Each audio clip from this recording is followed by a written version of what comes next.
A mysterious phone call to an Italian journalist. Where did you get this information? And he said, do not believe what they are going to say. Throws an air crash investigation into turmoil. No, we absolutely have to have more of the wreckage. There are rumors of a cover-up. Nobody on the legal side believed us. Investigators suspect foul play. I think it was a bomb. 81 people are killed in an instant. All of a sudden, the aeroplane was in pieces in the sky. It was shot down by a missile. What brought down the passenger plane? A bomb or a missile? They said that my theory was ridiculous. The goal that we were presented with was to find the truth.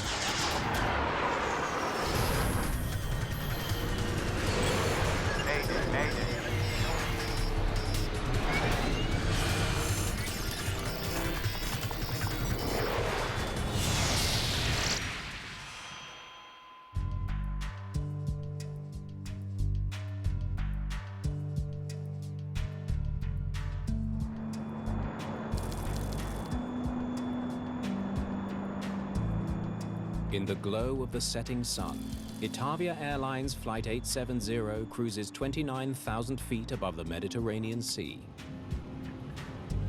Good evening, 870, maintaining 290 over Puma. Roger. Proceed Latina. Ponza. Roma, 870. Captain Domenico Gatti and First Officer Enzo Fontana are at the controls of the DC-9. The crew had the kind of experience that you would hope to see with your own particular crew on the flight that you're just about to take. And the flight itself was short and very easy to do. Among the 77 passengers is Alberto Bonfietti, a journalist on his way to meet his family in Palermo. Grazie. Mio fratello Alberto. That Friday afternoon, my brother Alberto took that plane to go to Palermo and meet his wife and daughter, who were already there on vacation. Che già erano in vacanza. The flight from Bologna to Palermo takes about an hour and a half.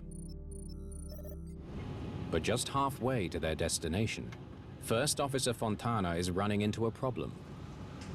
Look at this, I'm getting nothing. Try Ponza instead. Nothing. There's no signal from many of the navigation beacons that normally guide pilots towards Palermo. 870, Roma. It's like a graveyard tonight. We haven't found a single beacon working properly.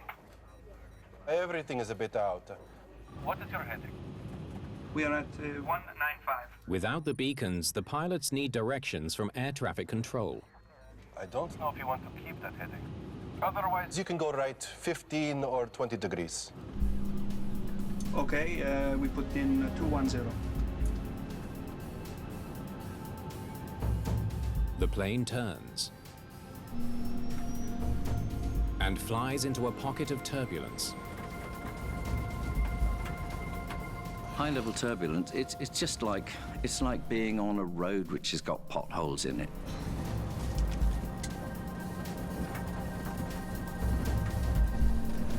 On many flights that anybody will take at some stage during the journey, you will encounter some degree of turbulence.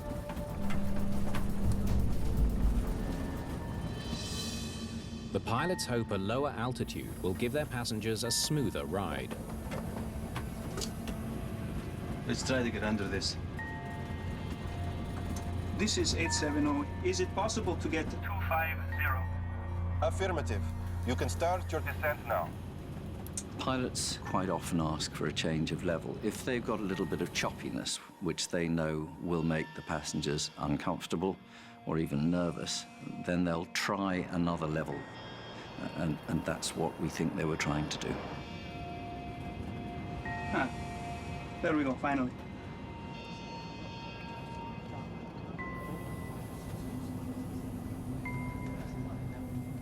There's more good news. Palermo's coming in well. The navigation beacons are now working. And we have the Ponza DME. Good. Call back for descent. thank you for everything. We'll call you for descent. 870. The controllers will have no further contact with the pilots until they begin their landing.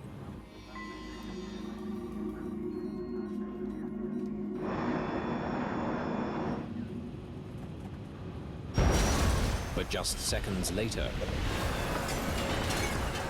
Itavia Flight 870 breaks into pieces and disappears from radar.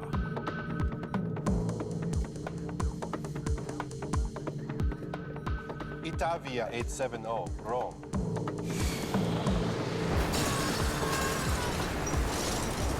Itavia 870, Rome.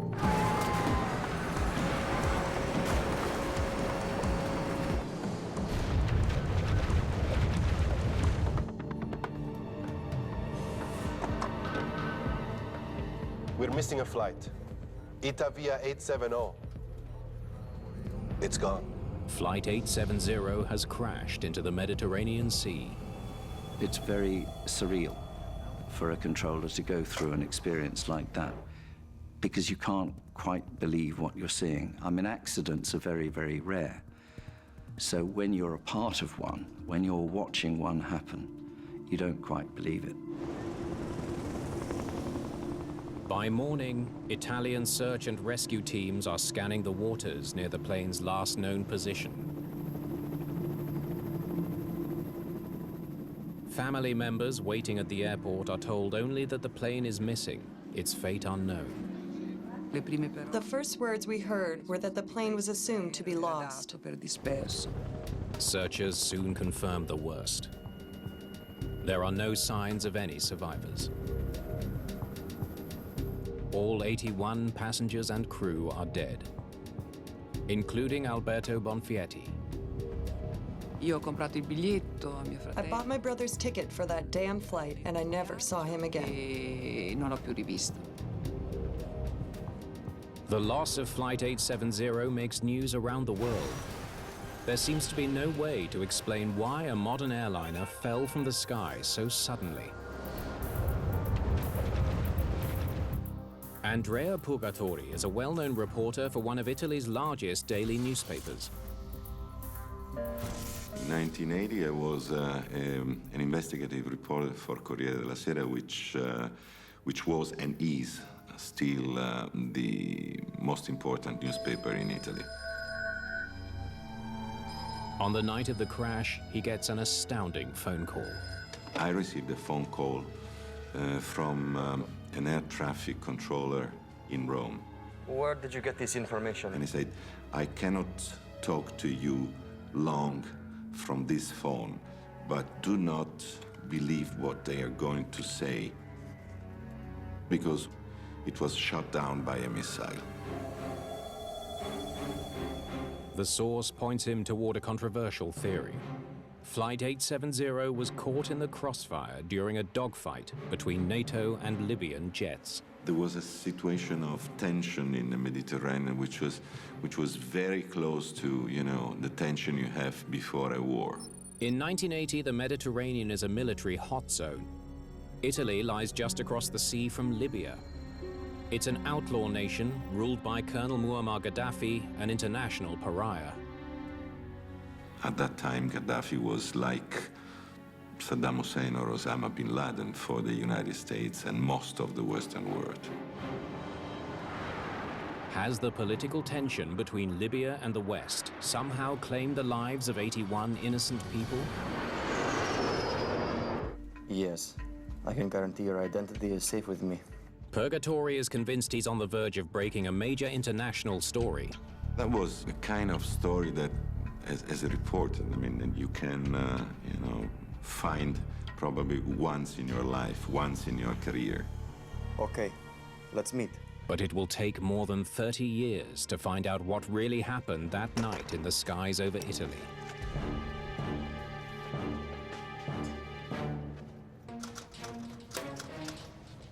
Two days after the Itavia Airlines tragedy, Andrea Purgatori writes a front-page story that shocks Italy and the world.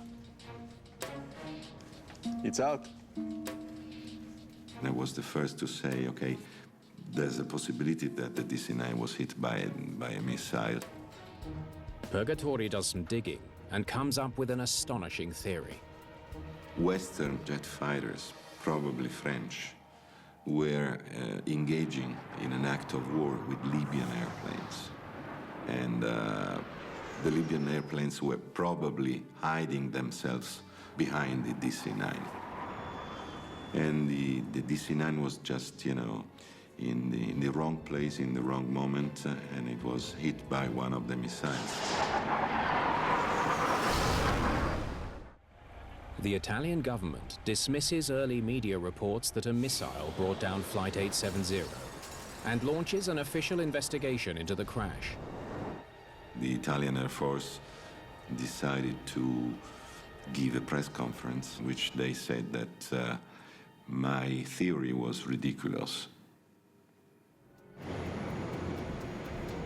38 bodies have been recovered from the crash site. But most of the wreckage from Flight 870 has sunk to the bottom of the Mediterranean. Investigators have little to go on.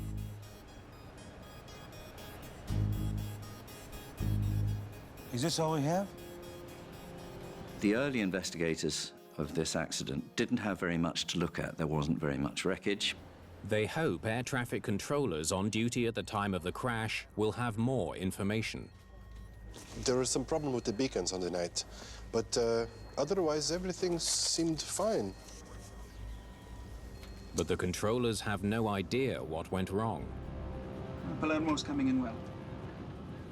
Good. Call back for descent. They heard no sign of trouble from the crew. Thank you for everything. We'll call you for descent, 870. If it's a slowly gathering emergency where things go wrong bit by bit until the aircraft becomes uncontrollable, the pilots are sure as hell going to tell somebody. They didn't have time to. So whatever it was had been really sudden. A mid-air collision could explain the accident. The controllers can't say for sure if there were other aircraft nearby. Their radar is tuned to detect airliners and may not have picked up smaller planes. This is Autotessa.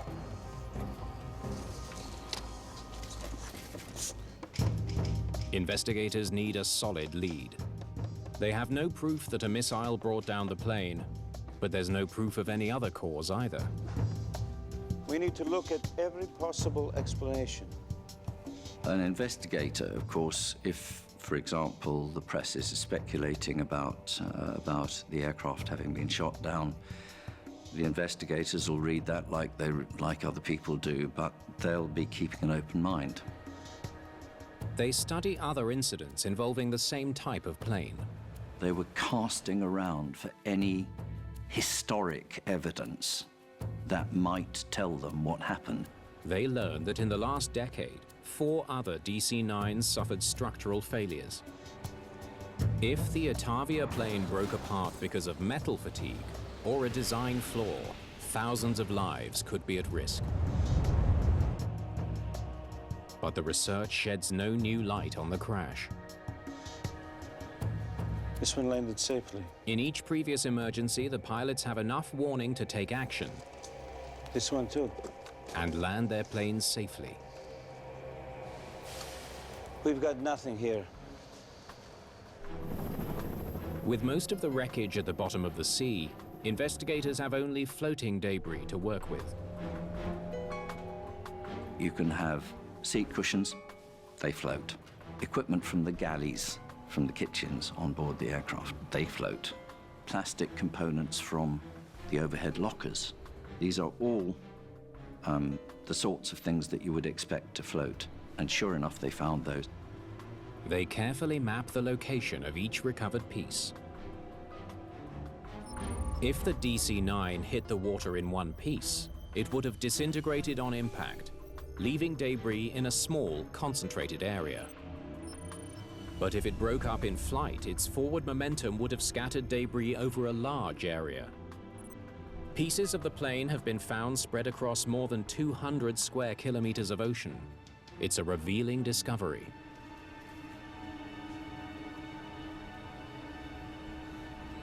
Too far apart to have happened on impact.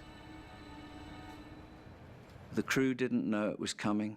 Air traffic control didn't know it was coming. And then all of a sudden, the airplane was in pieces in the sky. Investigators scrutinize the debris for evidence that another airplane collided with Flight 870. They find nothing. Speculation about a missile strike only grows stronger. Certo. Certainly there were many reports. The newspapers, the television, the media talked about it a lot. Hanno ben parlato. Okay. Investigators hope a detailed analysis of the radar can give them some answers. They want to know if there was anything else in the skies that could have brought down the plane. They contact John McAdle of the U.S. National Transportation Safety Board. All right, let's see what we can see. McAdle is well suited for the job. He's a former Navy pilot and a radar expert. There is an obligation for the United States to help other countries with their investigation of an aircraft accident in their country if it was a United States manufactured aircraft. In this case, it was a Douglas DC-9. He studies an enhanced version of Flight 870's radar track, one that shows more detail than the air traffic controller could see. I received their radar printout, which included the beacon code track of this DC-9. Looks like this is where it broke up. Here are the pieces here. Radar works by bouncing radio waves off objects. When a plane breaks apart, each piece creates its own signal or return. Air traffic controllers tune their radar to detect airliners, but radar can be adjusted to display other objects. I want to get a closer look at this. You eventually start getting more than one radar return, so there's plenty to see. McAdle sees no sign of a mid-air collision. Now, what have we here? But he does notice something unusual. There are 3 unidentified radar blips to the west of Flight 870. McAdle reaches a startling conclusion. At that altitude and this kind of speed, I'd say that was a high-speed jet. He could see traces of another airplane, which was not a civil plane. Coming from the west, at that time of day, they'd never see them coming. This unidentified object came out of the sun, which is a standard fighter pilot technique. Blinded by the sun, the DC-9 pilots would have had little chance to spot an incoming jet. I told him that it was possible that something was fired from another aircraft. It was quite clear that it was a fighter shooting a missile. McAdle's analysis makes it more likely than ever that a fighter jet was flying near the DC-9. 3 weeks after the crash, new evidence comes to light. The wreckage of a Libyan fighter jet is found in the mountains of southern Italy. The discovery raises more suspicion and adds fuel to the missile theory. In my opinion, there were French fighters taking off from the base of Solenzara in the island of Corsica, intercepting the Libyan planes, and there was an act of war. For reporter Andrea Purgatori, the crashed fighter confirms his belief that Flight 870 was an unintended casualty in a secret skirmish between NATO and Libyan jets. Were the French firing to the Libyans or the Libyans firing to the French? This is difficult to say, but then the French fighters tried to chase the Libyan plane until it crashed on the mountains of Calabria in the southern part of Italy. The aircraft disappeared. There was an explosion. Was it a missile? Certainly, I thought, yeah, this is going to be distinctly possible. So far, the evidence for a missile strike is circumstantial. Then investigators get a lucky break. They come across an intriguing clue, a piece of shrapnel embedded in the body of a passenger. If they can identify where it came from, it might tell them what caused the explosion. There's something I would like you to see. Italian investigators travel to Washington with the piece of metal. Welcome to Washington, sir. Grazie. Is this it? Yes. They ask the NTSB's John McAdle to help identify it. Okay, let's take a look at it. It was about that size of a pin, slightly curved, okay, flat on one side. Now, where are you from? It was found in the thigh of one of the passengers. At NTSB, we had structural schematics of the entire DC-9. And based on what I thought about missiles, I started looking at the middle of the aircraft. The type of metal hints that it's from outside the cabin. We're going to need to look at the wheel wells. We went and looked in both wheel wells and matched this piece of metal up with the curved ribbing, unique ribbing on this panel. Next. Under the right wheel well, not the left wheel well. It wouldn't match the left wheel well.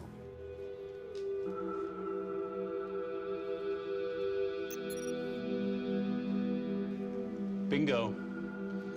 Say the jet fired the missile from here. It would explode as soon as it got close, about here. That would drive the shrapnel, including our piece from the wheel well, into the cabin.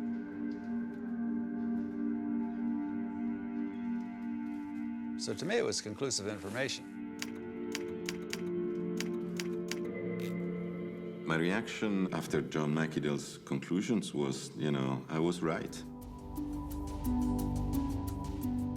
Investigators send pieces of wreckage to the lab to test for explosives.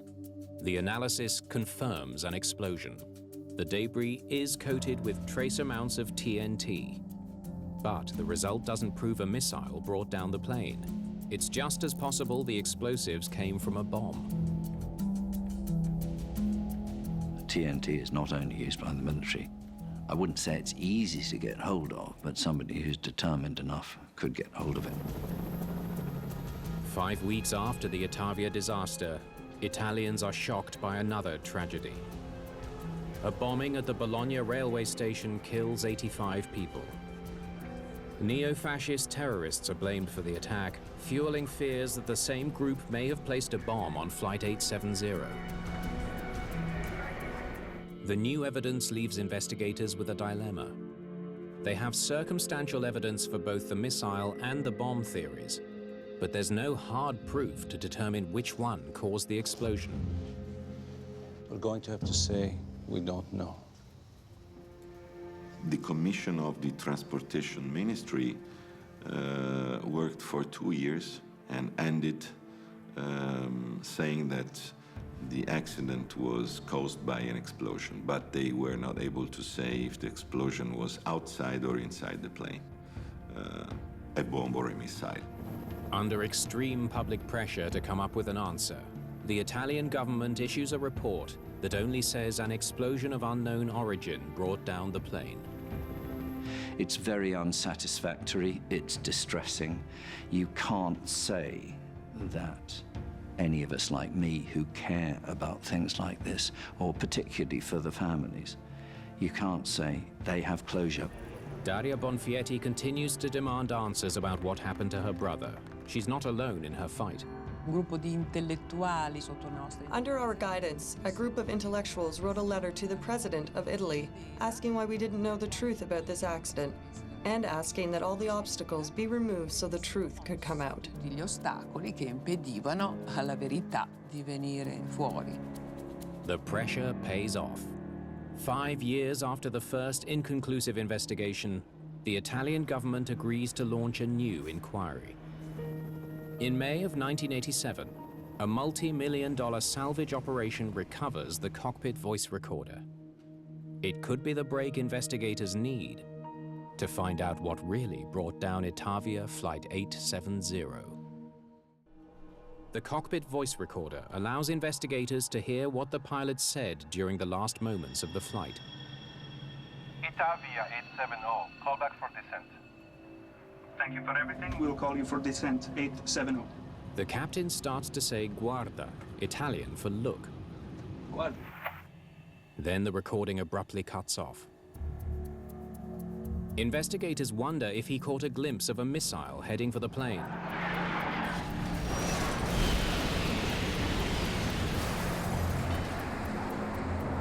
It's what you would expect someone to say if they saw something that was really strange coming toward you. Conjecture is that he was starting to say, look. But you might say, look at the artificial horizon. Could have been that. The salvage effort has recovered hundreds of pieces of debris from the sea floor. They're now being reassembled at a hangar near Rome. More than 50% of the aircraft remains missing, but the outline of the plane begins to take shape. It's a jigsaw puzzle. If you theorized on how the aircraft came apart, the more you can visually build up this picture, the more clear that becomes. A key piece of debris adds weight to the theory that a missile hit the plane. It has two small holes with edges that bend in, not out. Investigators have also discovered debris in a seat cushion from the cabin. It's from a galley at the front of the plane.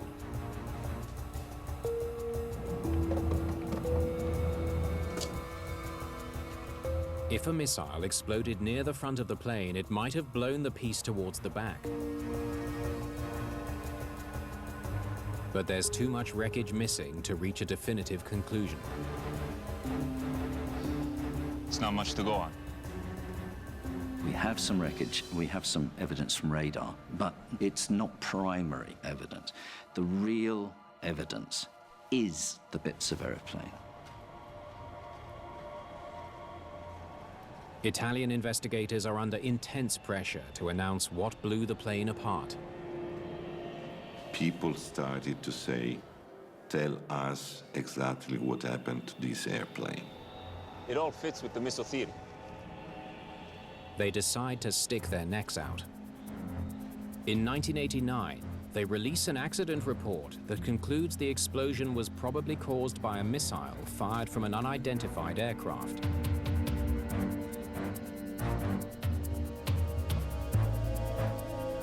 As the first person to advance that theory, reporter Andrea Purgatori feels vindicated. I was right. I was right in investigating this case, in putting, the truth, the possible truth, piece by piece together. Because of this, and only from this moment, we, the relatives of the victims, started to say the DC-9 was hit by a missile. But just 1 year later, the entire investigation crumbles when the unthinkable happens. Citing a lack of evidence, 2 Italian investigators retract their opinion that a missile brought down the plane. We're back at square one. It's quite rare to have so little certainty about an accident. This is a very extraordinary accident in that respect. The Italian government orders a 3rd investigation to answer the question once and for all. Did a missile bring down Flight 870, or was it a bomb? They assemble an international group of experts, including veteran British air crash investigator Frank Taylor. Let's get those set up over there. The goal that we were presented with was to find the truth, to find out what had actually happened and report on that. And that was fair, that was absolutely splendid, because that's what you do in an investigation. You look at the evidence and try to work out what it means. Taylor is uniquely qualified to identify evidence of a bomb. He's investigated more than 20 air disasters, including the bombing of Pan Am Flight 103 over Lockerbie, Scotland. In 1988, Libyan terrorists planted a bomb in the cargo hold of Flight 103. When it exploded, it destroyed the plane, killing 270 people.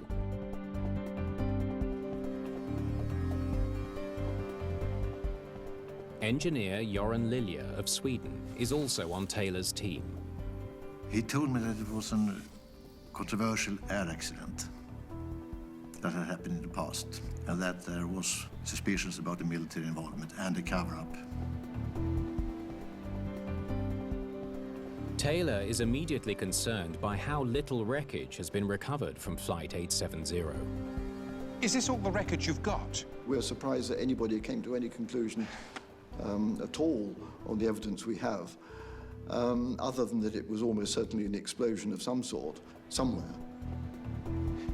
Well, the first thing we've got to do is find the rest of this plane.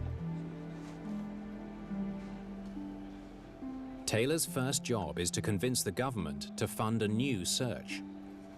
Yes, could you put me through, please? It could cost millions, and there's no guarantee it will solve the case. No, we absolutely have to have more of the plane. The basic conclusion from what we inherited was that we needed to recover more wreckage, and we said so very clearly. There's no way to make any conclusions without more of the wreckage. Yeah. Okay, thanks very much. Thank you, bye. If anyone can find the wreckage, it could be Taylor. During the Lockerbie investigation, he helped create a software program to locate widely scattered debris. You have two effects. How far a piece will travel in the direction that the aircraft was originally traveling, and how far it'll be blown downwind by whatever winds there are. But the computer can do this very easily. Taylor convinces the Italian government that his program can find more wreckage. Okay. Altitude around 24,000. They approve his request for a new salvage operation. Wind is westerly, about 100 knots. But the pressure's on to deliver.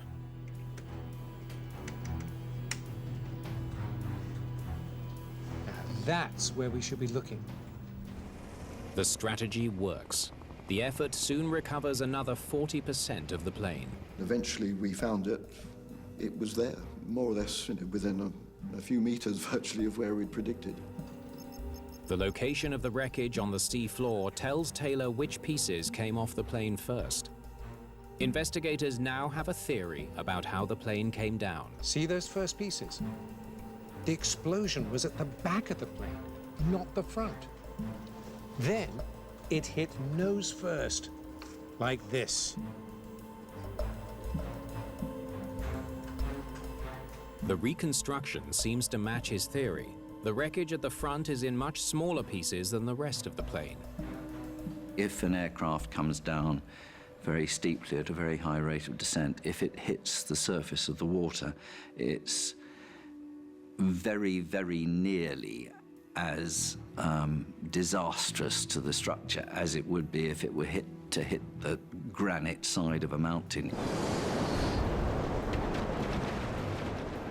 The theory also explains how debris from the front of the plane could have ended up towards the back, or embedded in the body of a passenger, and why the cargo door had holes that bent inwards. As the fuselage sides crumpled, some of the windows would shatter, the rivets and so forth from the outer skin would be fired inwards, outwards, in all directions. And that explained why there were all these fragments embedded in seat cushions and bodies found in the very early stages. But not all of the evidence supports Taylor's theory that there was an explosion near the back of the plane. He has no explanation for an obvious hole near the front of the fuselage. I don't get it. We need more evidence. You can't just take a piece of information of there's some pieces missing from the front and just say, that must mean this. No, it doesn't. Nothing is that obvious. Investigators dig up the radar for another look. Okay, now, there's our flight 870. They want to see for themselves if there's any evidence of a fighter jet in the vicinity of the plane. Yeah, okay. Now, eliminate the ones we think are just noise. They discover there are many unidentified returns, not just the 3 previously identified as a fighter jet. Random or stray radar plots are not uncommon. There are many, many other unexplained returns in the area, but it so happened probably that these were the only ones that sort of linked together to make people think that they were another aircraft. Taylor concludes that what McAdoo thought was another aircraft is actually debris falling from Flight 870 as it breaks apart. Well, I'll tell you what plane this is. It's our plane, and this is a piece of debris. The investigation has reached an impasse. Radar evidence of another jet has been discounted, but there's still no proof of a bomb on board.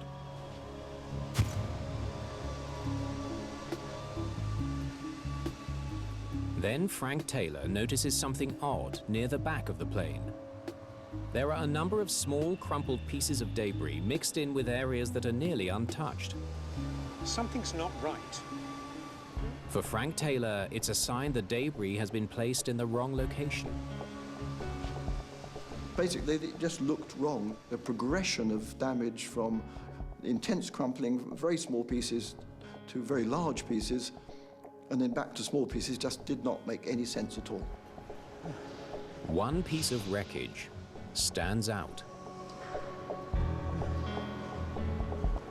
Those numbers. I've seen them somewhere else. I came across quite a large piece of skin which had got penciled numbers written on the inside close to the stringers. Those are the horizontal stiffening pieces along the fuselage. I had never seen that piece before, but I remembered somewhere seeing another piece with penciled numbers on. Couldn't remember exactly where. I had a rough idea, so I just went looking.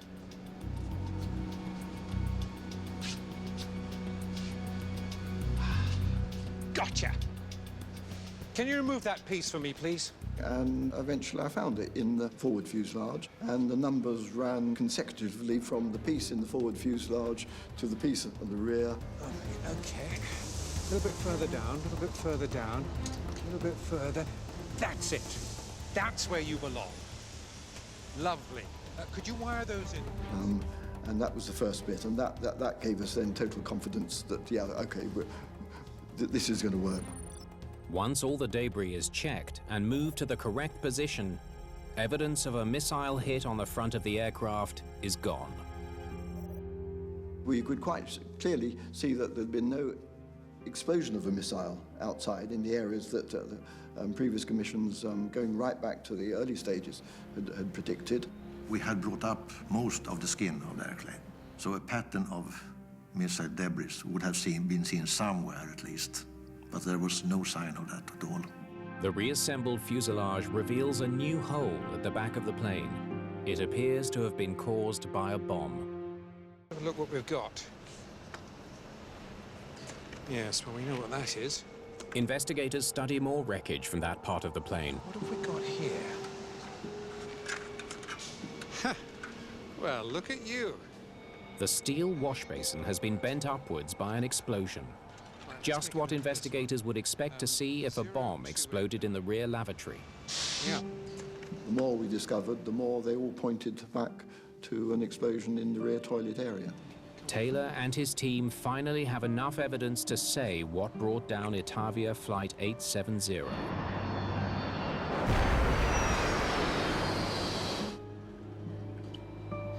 I think it was a bomb. There was no eureka moment. We just, from there, it was just a gradual process of finding more evidence and no contradictory evidence. There's just one more test they need to do to be sure. Okay, let's blow it up and see what happens. Okay, let's do it. Investigators place explosives inside a DC-9 lavatory to test their theory that a bomb brought down Flight 870. 3, 2, 1. If the shattered pieces match Flight 870's debris, okay, let's go see how we did. It will provide strong evidence that they're right. The explosion creates distinctive damage. It's nearly identical to what was seen in the debris from the lavatory of Flight 870. Okay, measure that one, will you? Yeah.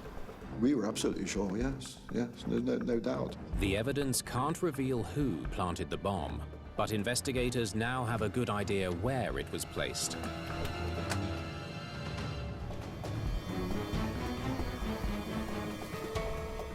The bomb was probably small enough to hide inside the tissue holder, or behind the wash basin.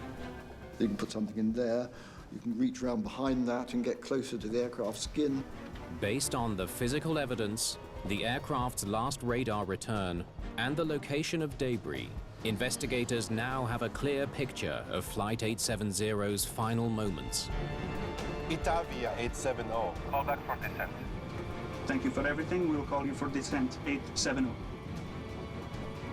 What? There was an explosion close to the pylon of the right-hand engine, which caused the right-hand engine to come off. In less than 10 seconds, the plane breaks apart and plunges into the sea.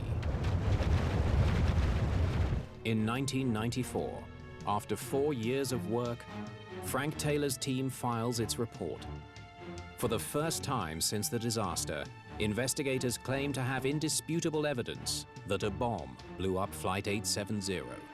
Frank Taylor's team didn't reach any conclusions except ones which were based on hard physical evidence. There was no theorizing going on. Taylor's report is the last word on the technical investigation of the Itavia tragedy. But in Italy, his findings are overshadowed by an ongoing judicial inquiry that has been consumed with the missile theory since the beginning. In Italy, really, the judiciary just seemed to be able to ride roughshod over whatever's happening. Well, we were told that, in effect, that our report was useless. The judiciary in Italy just found Frank Taylor's findings inconvenient. I don't think they ordered it not to be published. They just made a decision that they wouldn't publish it. Most Italians still believe in the missile theory, despite scientific evidence to the contrary. The public opinion was much more intrigued by the possibility that there was a cover-up, military or political cover-up. In 2013, at a hearing to assign financial liability for the accident, the Italian Supreme Court rules that a missile of unknown origin shot down Flight 870 and orders the government to pay 100 million euros to the victims' families. The ruling is a relief to the families, but leaves some wondering if important evidence was ignored. I'm sorry, but Italy is a dreadful place to have an aviation accident. And if you want the truth, you're less likely to find it there than just about anywhere else in the world. For air accident investigator Frank Taylor, the evidence speaks for itself. We discovered quite clearly that somebody had planted a bomb there, but nobody on the legal side, it would appear, believed us, and therefore, so far as we're aware, there has been no proper search for who did it, why they did it, or anything else. As an engineer and an investigator, I cannot see why anybody would want to consider anything other than the truth.